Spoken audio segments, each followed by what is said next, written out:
Welcome to the Positive Growth Doctor podcast for women. I'm your host, Dr. Christina Wilson. I created Positive Growth Doctor after years of dealing with societal expectations, self-doubt, perfectionism that led to imposter syndrome. I leveraged my 30 years of experience as a positive psychologist to address limiting beliefs and gain clarity to build confidence and navigate obstacles to achieve a healthier well-being. I knew that pain all too well, so now I empower women to achieve confidence and live a positive centered life. Subscribe to the podcast and check out earlier episodes so you don't miss a thing. Let's get to it. Welcome to the Positive Growth Doctor podcast. I'm your host, Dr. Christina Wilson. As we inch closer to the Christmas holiday, we are preparing for all the gatherings and all the meetups and all the things, and we're traveling.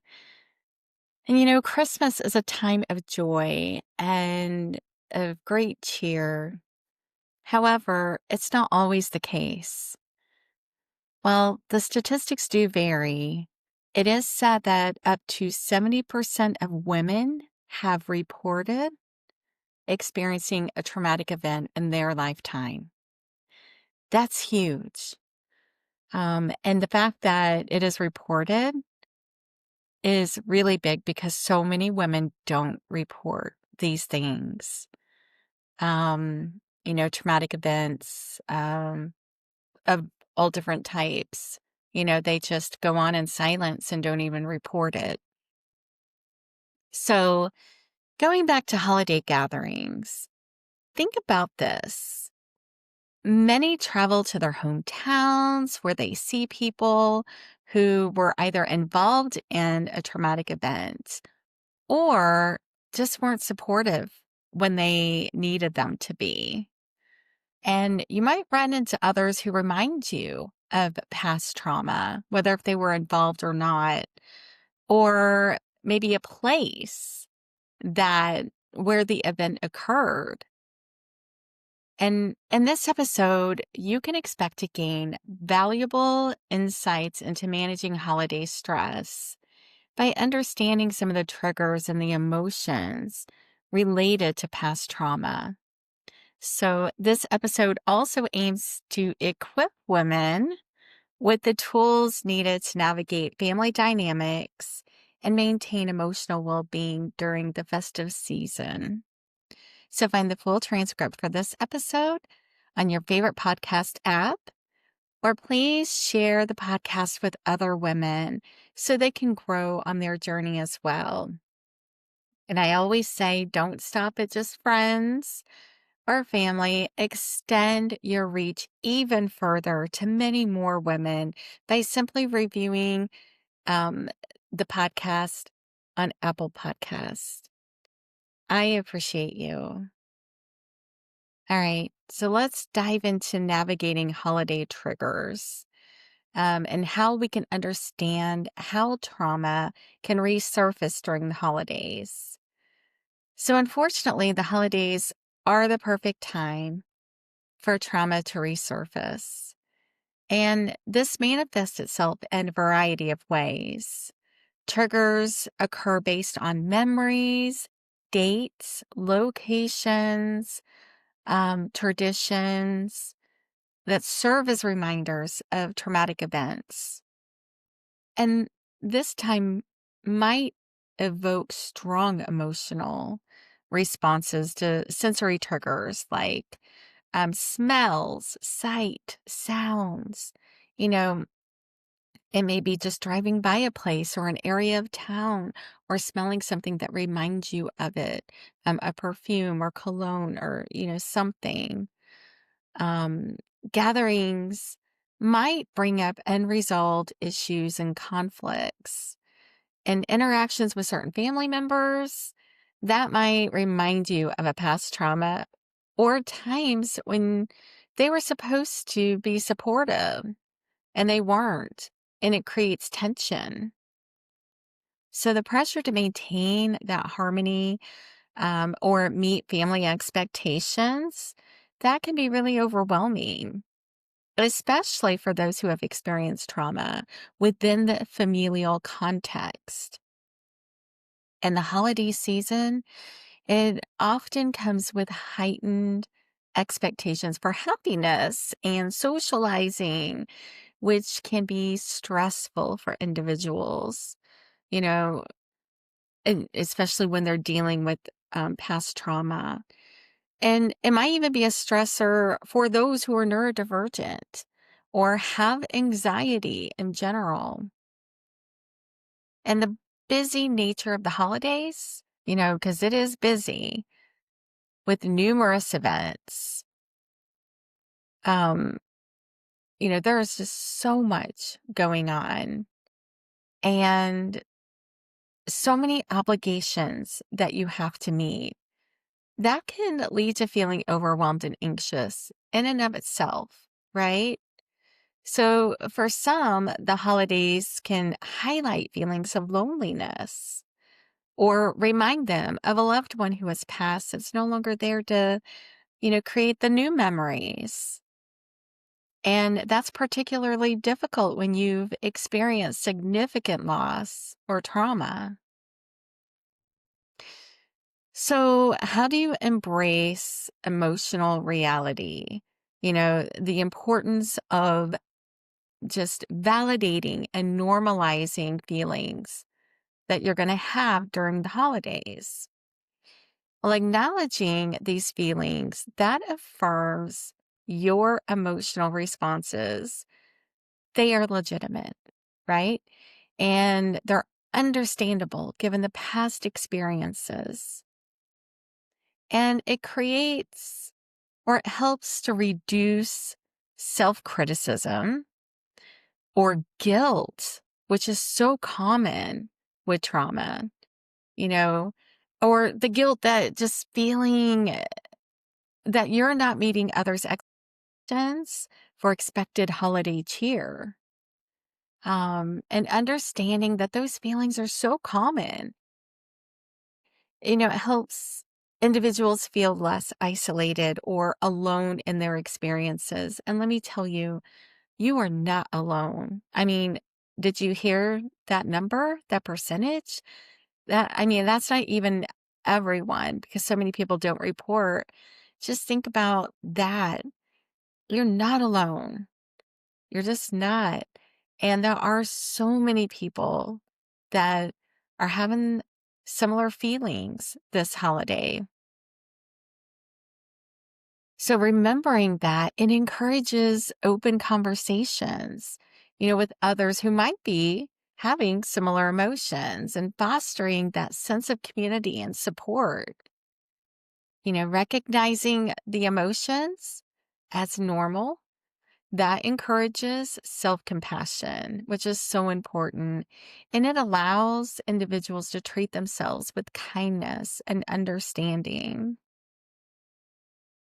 It also promotes a healthier mental state by reducing the pressure to conform to societal expectations of constant happiness. And accepting these feelings as a part of the healing process can actually empower individuals to seek out and utilize the coping strategies that are effective. And it can lead to proactive measures, like setting boundaries, big, practicing self care, seeking professional support if that's needed. Acknowledgement of these feelings is just a crucial step in the journey toward healing. And as it allows you to process these emotions constructively, which is, you have to be able to do that to get to the other side, opens the door for personal growth and resilience. We are capable of resilience. We can achieve that and experience that. And reinforcing that it's okay to experience a range of emotions during this time is really important. So, overall, recognizing these feelings are valid and they are normal is a vital aspect of emotional well being. And especially during the holiday seasons when these past traumas start to resurface. Okay, so let's talk about empowering your holiday experience, empowering you. And I want to offer some tips for setting boundaries and creating a safe space for yourself and prioritizing your self care. Um, First, I do want to remind you that Satan is the father of lies, and trauma does not define you. Okay. So when you start ruminating on the past and holding on to it, even engaging in the self blame, that is not coming from God. Okay. That is not coming from Him because He loves you. And that's coming from the darkness of Satan, who doesn't want you to heal, wants you to stay stuck in it, and does not want you to turn to God, right? And the Psalms reminds us that God heals the brokenhearted. He does, and binds up their wounds. We can find solace in God's truth and leave behind Satan's lies about us. Kick him to the curb. So, it's let's just explore some of the tips for setting those boundaries and managing expectations with family and friends. The first one, I have several of them. The first one is to communicate clearly. Have open conversations with family and friends about your needs and your limits. Let them know what you're comfortable with and what you're not comfortable with. And two, be honest and direct. Politely but firmly express your boundaries. Um, if certain topics are off limits, make that clear in advance. I'm not comfortable, talking about this topic. You can excuse yourself. If they keep on and on and on, you could just excuse yourself and walk away. That is okay. It is not rude. The third is to set realistic expectations. So understand and communicate what you can realistically participate in during the holidays. Whether if it's attending events or contributing to preparations, it is okay to say no. If, for example, if there's a room in the house that you don't feel comfortable going into because of past experiences, then you don't have to do that. Um, or going to a side of town where something happened. You can stay away from that side of town. You don't have to participate in every single thing that the family wants to participate in. Okay. So the fourth is to practice saying no. Remember that it is okay to decline invitations or requests that just feel triggering to you or overwhelming to you. Prioritize your well being. That is so important. And it is not selfish, especially what you've been through. And God wants you, I promise, to say no if that is, triggering some of those past emotions and trauma. He doesn't want that for you. Okay, 5, creating a personal space, a safe space or a sanctuary during gatherings. So you can think, okay, if I'm starting to feel overwhelmed, then I can go to this particular room or I can go to this corner and just retreat for a little bit of solitude. You can have your earbuds and you can listen to music, um, or read a book, or just say, you know what, I just need some space right now. Most people are going to be like, okay, others, maybe not. But, you do what you need to do, right?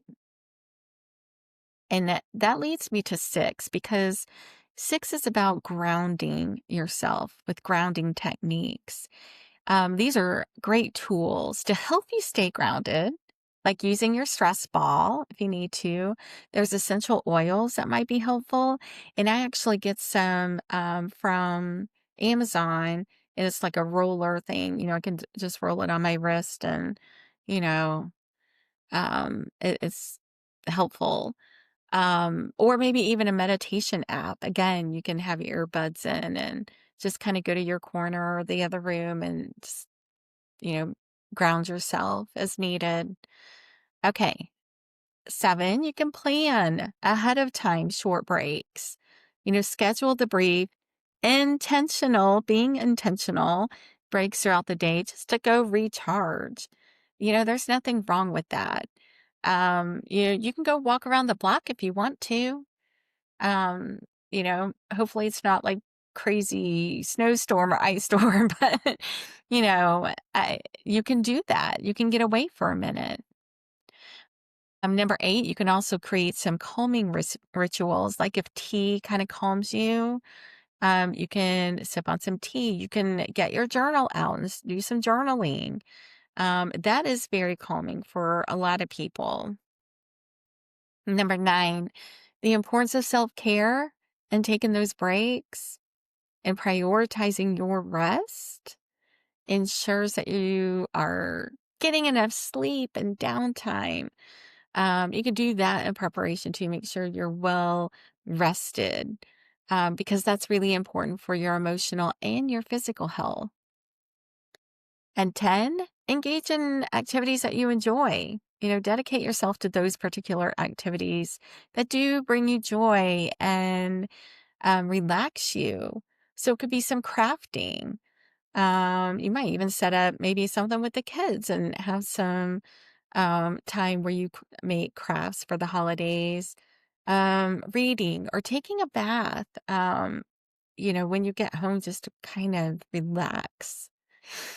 Listen to your body. That's number 11. That is so important because you know what? Your body is going to tell you every time. It will. Pay attention to those signs of stress and fatigue and respond by taking those breaks that we talked about, adjusting your plans when you need to. Just because you tell someone, yeah, I'm going to go to this doesn't mean you have to. You can say, you know what? I'm a bit tired. I think I'm going to stay behind on this one. That is okay. Um, they may be bummed about it, but they're going to live. It's going to be fine. Um, And also, finally, seek that support that you need. Don't hesitate to reach out to friends for support, your support groups, your professionals, you know, to talk about things and for them, you know, to guide you in managing your stress. Always have that positive person, at least one, that you can do that with. Because by setting these boundaries and creating the safe space that we talked about, prioritizing that self-care, that is so important to maintain your emotional well-being during a time that can be joyful, but it can also, has some downtime too that isn't so great. So keep all of that in mind and have your tools ready. Okay. I am wishing you a Merry Christmas. And we'll meet up again next week for some preparations for the new year, which I'm really excited about. All right. Be blessed. Thanks for listening to the Positive Growth Doctor podcast. Be sure to leave a review and tell other women about the podcast. Let's support each other. Find the full transcript for this episode on your favorite podcast app and learn more at thepositivegrowthdoctor.com. And be assured, you are not alone on your journey.